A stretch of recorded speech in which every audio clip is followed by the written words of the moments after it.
BD news অ্যালার্টের আরও একটি সংবাদ সংযোগে আপনাদেরকে স্বাগত।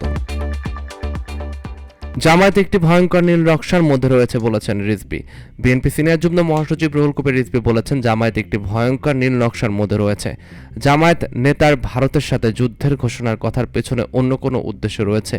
এটা রাষ্ট্রবিরোধী কথা, দেশের সার্বভৌমত্বকে দুর্বল করার ইঙ্গিত রয়েছে। বড় ধরনের কোনো গেম প্ল্যান কিনা তা নিয়ে মানুষের মধ্যে প্রশ্ন উঠেছে।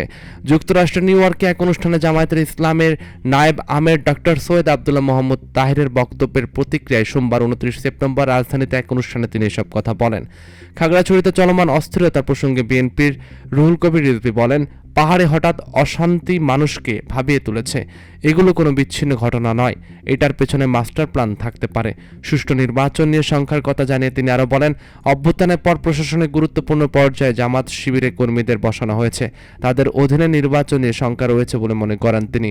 গতকালের এক অনুষ্ঠানে রুহুল কবির রিজভী বলেছেন, জামায়াত ইসলামীর দিকে ইঙ্গিত করে ক্ষমতায় যাওয়ার জন্য একটি ইসলামী দল ভারসাম্য হারিয়ে ফেলেছে।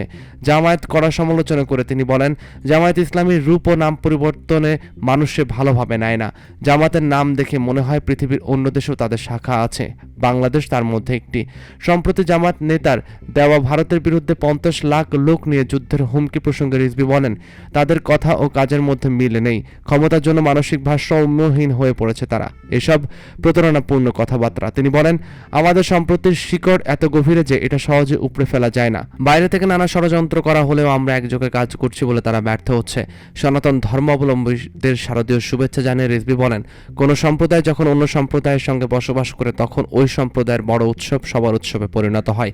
উৎসব কখনো বিভাজন করে না, উৎসব মানুষে মানুষে সৌহার্দ্যের বার্তা দেয়। এসব উৎসবের দিনে আমরা একে অপরের শুভেচ্ছা জানাই।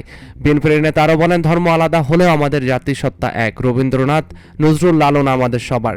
সেখানে ধর্মের কোনো দেওয়াল নেই। শেখ হাসিনা ক্ষমতার জন্য বিভাজন তৈরি করেছিলেন, তবে আমাদের মাঝে কোনো বিভাজন নেই। এটাই বাংলাদেশের সৌন্দর্য।